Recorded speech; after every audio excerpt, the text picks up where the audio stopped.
कहानी की शुरुआत में हमें एक फार्म हाउस को दिखाया जाता है, जहां पर एक फैमिली अपनी छुट्टियां बिताने के लिए आई हुई थी। हर साल की तरह इस साल भी यह लोग इस फार्म हाउस पर आए हुए थे, जहां पर ये लोग अपनी फैमिली के साथ साथ अपने फ्रेंड्स को बुलाकर पार्टी करने वाले थे। सीमन की फैमिली, उसकी वाइफ के साथ उसके 3 बेटे थे, 2 जुड़वा बेटा और एक बड़ा बेटा।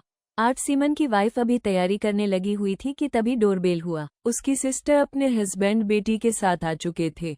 कुछ ही टाइम में उसके बाकी के दोनों दोस्त और एक और दोस्त और उसकी वाइफ सोफी भी आ जाती है। सोफी को ये लोग ज्यादा पसंद नहीं करते क्योंकि वो बहुत ही गरीब बैकग्राउंड से बिलोंग करती थी और यह सब के सब अमीर थे, अच्छी पोस्ट पर थे। यहाँ तक कि उनके सर्कल में तो कितने लोग रॉयल फैमिली से थे।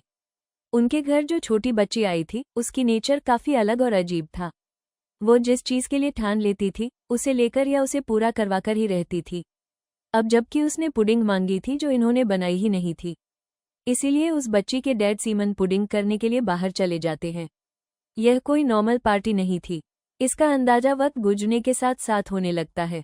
बच्चे इस टाइम जो मर्जी चाहे वो करते जा रहे थे, बदतमीजी भी करते जा रहे थे और गालियां भी दे रहे थे, और यह सब उनके पेरेंट्स ने ऐसा करने के लिए अलाउ भी किया था। यहाँ पर सीमन और उस बच्ची के डैड भी जब पुडिंग करके घर आते हैं तो हमें पता चलता है कि वो ये पुडिंग खरीद कर नहीं लेकर आए बल्कि चुरा कर ले आए हैं। यहाँ तक कि उनके घर में अब पीने तक का पानी नहीं था, जिसके लिए ये लोग कुछ इंतजाम भी नहीं करते। रात भी हो जाती है, डिनर का टाइम हो चुका था।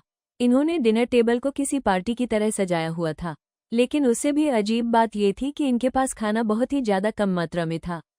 सबके हिस्से में थोड़ा थोड़ा ही खाना आ रहा था और ये लोग इस बात के लिए लड़ते भी नहीं। हालांकि यह सभी बहुत अमीर तो थे, लेकिन फिर भी इनके पास कोई सप्लाई नहीं थी। इसके पीछे आखिर क्या रीजन हो सकती थी? न्यूज से ये लोग क्वीन की स्पीच सुनते हैं जो सभी को रिलैक्स रहने के लिए कह रही थी, और वो खुद भी इस टाइम किसी बंकर में बंद थी। मतलब अब यहाँ से हमें पता चलता है कि दुनिया किसी बड़ी तबाही का शिकार हो रही थी और इसी वजह से इनके पास सप्लाई की भी कमी थी। पुडिंग भी शॉप को तोड़कर इसलिए चुरानी पड़ी थी क्योंकि सभी के सभी लोग शहर को खाली कर कर अपने अपने घरों में छुपे बैठे थे। इनका डिनर भी नॉर्मल नहीं था क्योंकि यह कोई क्रिसमस डिनर था ही नहीं, बल्कि यह एक गुड बाय वाला डिनर था। ये लोग अपनी मौत से पहले आखिरी दफा सेलिब्रेट कर रहे थे क्योंकि दुनिया में जो तबाही आने वाली थी उसमें किसी की भी बचने का चांसेस नहीं था। मौत इनके सामने भी थी और वजह था एक बहुत ही गहरा बादल जो जिस भी शहर में ज्यादा था उसमें मौजूद जहरीले गैस वो सभी लोगों को तड़पा तड़पा कर मार देती थी। ये लोग अच्छी तरह से जानते हैं कि जल्द वो बादल इन तक भी आ जाएगा। अभी तक जहां जहां पर वो बादल गया हुआ है, लोग बहुत ही भयानक मौत मारे गए हैं, और यह सभी लोग अपने आप को बहुत ही लकी मान रहे हैं क्योंकि सब लोग कम से कम अभी तक जिंदा है। ये लोग जानते थे वो बादल सुबह तक यहाँ आएगा। साइंटिस्ट और गवर्नमेंट का बताना था कि वो गैसेस पहले रेस्पिरेटरी सिस्टम पर अटैक करती हैं, यानी लंग्स पर हमला करती हैं, और फिर नर्वस सिस्टम पर, फिर दिमाग पर हमला करके मार डालती हैं। इवन गवर्नमेंट के पास इस बादल को रोकने का कोई भी सॉल्यूशन नहीं बचा हुआ था। वो इंसानों को मौत से बचा तो नहीं सकते थे, लेकिन उनकी मौत के दर्द को वो कम जरूर कर सकते थे, जिसके लिए इन्होंने एक ऐसी पील बनाई हुई थी जिस पिल को लेते ही इन्हें बिना दर्द के मौत आ जाएगी। इस बिल का नाम था एग्जिट बिल। गवर्नमेंट का कहना था कि जैसे ही यह जहरीला बादल आपके करीब आ जाए तो आप बिना सोचे समझे इस पिल को खा लो और बिना दर्द के अपने आप को पहले ही खत्म कर दो। गवर्नमेंट सभी लोगों को सुसाइड करने को कह रही थी और यह सब लोग गवर्नमेंट की बात मान भी रहे थे क्योंकि वो ना तो खुद दर्दनाक वाले मौत चाहते थे और ना ही वो अपने आप को दर्द वाले तड़पने वाले मौत से मरता हुआ देखना चाहते थे। यही एग्जिट पिल इन सब लोगों के पास भी मौजूद थी और यह सभी लोग डिनर करने के बाद उस पिल को खाकर अपनी जान देने वाले थे। लेकिन सोफी जो गरीब लड़की थी वो ऐसा करने से मना कर देती है क्योंकि वो प्रेग्नेंट है। वो कहती है कि ऐसा करने से मैं अपने बच्चे को भी मार दूंगी, लेकिन मैं कातिल बनना तो हर्ज भी नहीं चाहती।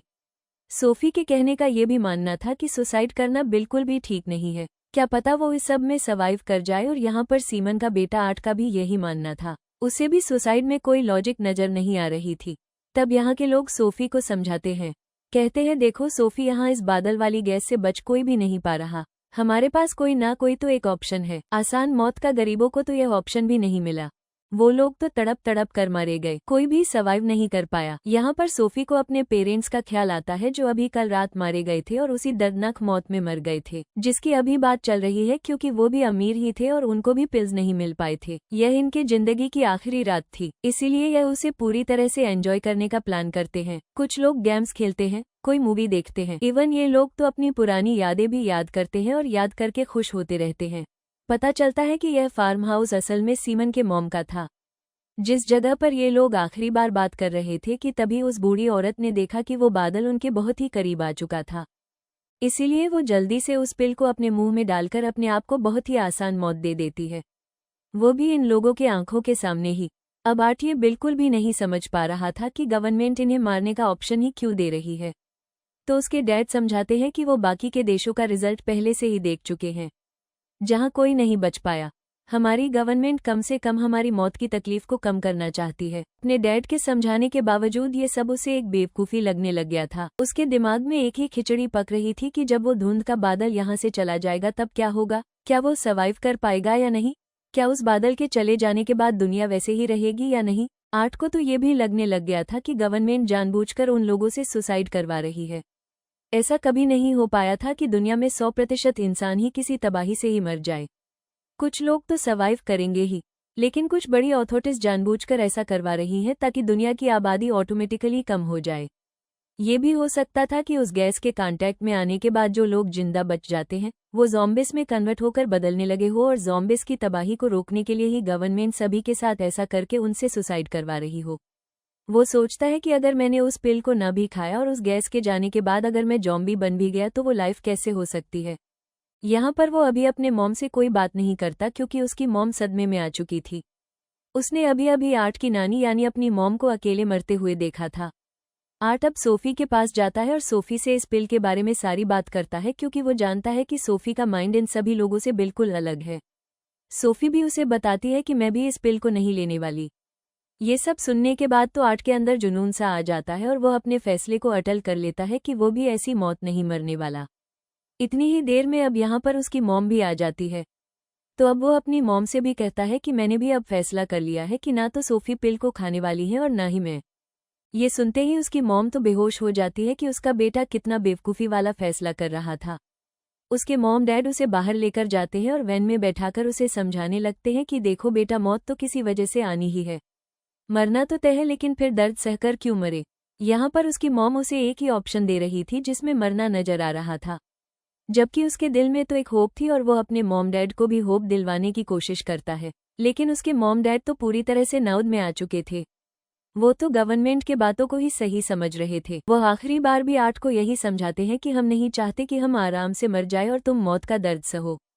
जब आर्ट को ये दिखने लग जाता है कि उसके मॉम डैड उसे हर हाल में मारना ही चाहते हैं तो बिना कुछ सोचे समझे वो वहां से भाग जाता है और उसी दौरान उसके मॉम डैड ये देखते हैं कि अब वो बादल इसके करीब आ रहा है। आर्ट भागते हुए जब यहाँ से दूर जाता है तो वो एक कार के पास पहुँचता है जहाँ पर वो देखता है कि एक फैमिली के पूरे लोगों ने वहीं एग्जिट पिल्स को खाकर सुसाइड कर चुके होते हैं, लेकिन उस कार में एक छोटा सा बच्चा अभी भी जीवित था। इससे पहले कि वो इस बच्चे को कुछ कर पाता, बादल में मौजूद गैस को आर्ट सूंघ लेता है और दूर से ही यह चीज उसके डैड गौर कर चुके थे। अपनी नाक बंद करते हुए फौरन अपने डैड के पास आता है और आर्ट को लेकर जल्दी से घर के अंदर चला जाता है, लेकिन आर्ट की हालत बिगड़ना शुरू हो चुकी थी। उस गैस के सूंघने के बाद मरे हुए लोगों का क्या हाल हो रहा था, ये सब आर्ट की हालत को देखकर सभी जान चुके थे। सब ये भी समझ गए थे कि अब कुछ ही देर में वो दर्दनाक मौत मरेंगे। इससे पहले वो एग्जिट पिल लेने का फैसला कर लेते हैं और अपनी अपनी फैमिली के साथ अलग अलग रूम में चले जाते हैं ताकि वो आराम से मर सके। यहाँ पर सीमन का सिस्टर भी अपनी सोई हुई दोस्त को पिल खिला देती है, लेकिन सोते हुए खिलाने की वजह से उसे वॉमिट हो जाते हैं, उसके मुंह से पिल बाहर निकल जाती है। सीमन की फैमिली भी उस पिल खाने के लिए बिल्कुल तैयार थी। वो आर्ट को भी पिल खिलाने का सोचते हैं, लेकिन तभी वो देखते हैं कि आर्ट पहले से ही मर चुका है, वो भी बहुत ही भयानक मौत से। उसकी आंख, नाक, कान, हर जगह से खून ही खून आ रहा था। ये देखने के बाद तो सीमन के साथ उसकी वाइफ दोनों बहुत ज्यादा दुखी हो जाते हैं, लेकिन फिर वो एक साथ बेड पर लेटे और एक साथ ही उन्होंने पिल्स को खा लिया। आर्ट की हालत को देखते हुए अब तो सोफी का भी माइंड बदलने लग गया था। इतनी दर्दनाक मौत तो वो भी नहीं चाहती थी, लेकिन कहीं ना कहीं उसके दिल में भी आर्ट की तरह बचने की उम्मीद थी। लेकिन यहाँ पर हम देखते हैं कि उसका हस्बैंड उसे ब्लैकमेल करने लग जाता है। कहता है कि सोफी, अगर तुम इस पिल को नहीं खाओगी तो मैं भी नहीं खाऊंगा और तुम्हारे साथ ही दर्दनाक मौत में भी मरूंगा। उसे अपने हस्बैंड से बहुत ज्यादा प्यार था। ऐसे में वो उनकी बात मानते हुए सोफी भी अपने हस्बैंड के साथ पिल को खा लेती है और कुछ ही देर में उनकी भी मौत हो जाती है। दूसरे कमरे में उस जिद्दी बच्चे के मॉम डैड भी उसे पिल खिलाकर खुद भी पिल खाकर वहीं पर मर जाते हैं। अब यहाँ पर हम देखते हैं कि वो लड़की जिसे पिल खाते ही उल्टी हो गई थी, उसकी दोस्त नहीं चाहती थी कि वो खुद आराम से मर जाए और उसकी दूसरी साथी को दर्द हो जिसने वॉमिट कर दी थी। इसीलिए वो उस लड़की के पेट में चाकू स्टैब करते हुए उसे वहीं पर मार देती है और फिर खुद भी पिल लेते हुए मर जाती है। और इस तरह से यहाँ इस घर में जितने भी लोग थे वो सभी के सभी अपनी अपनी मौत मर जाते हैं। इनके मरने के कुछ ही देर बाद वो जहरीली गैस भी इनके घर के ऊपर से होता हुआ जाता है। उस काले धुएं वाले बादल को हटने में भी काफी घंटों लग गए थे, लेकिन सुबह में हमें दिखाया गया कि आखिर यहाँ का मौसम अब पूरी तरह से नॉर्मल हो चुका था। यहाँ पर अब बर्फ भी पड़ने लग गया था और सभी लोग अपनी अपनी जगहों पर मरे पड़े थे सिवाय एक बच्चे के, और वो कोई और नहीं बल्कि आर्ट ही था जिसने वो पिल नहीं ली थी। एकदम से उसकी आंखें खुल जाती हैं और वो जिंदा हो जाता है। यानी उसकी थ्योरी बिल्कुल सही निकली थी। वो कह रहा था कि शायद हो सकता है उस बादल के जाने के बाद हम ठीक हो जाए, हम जिंदा हो जाए, या फिर कुछ लोग बादल के जहर से मरे ही ना। लेकिन इन लोगों ने उसकी बात को नहीं मानी और खुद ही दूसरे के कहने पर सुसाइड कर ली। ऐसे में बचने के जो 3-4% चांस भी थे वो भी इन्होंने गंवा दिए। लेकिन यहाँ पर यह बच्चा जिंदा हो गया, जिसके साथ ही यह कहानी, यह मूवी भी इसी मिस्टीरियस एंडिंग के साथ खत्म हो जाती है कि क्या वो बच्चा अब नॉर्मल रहेगा या जॉम्बी बन जाएगा।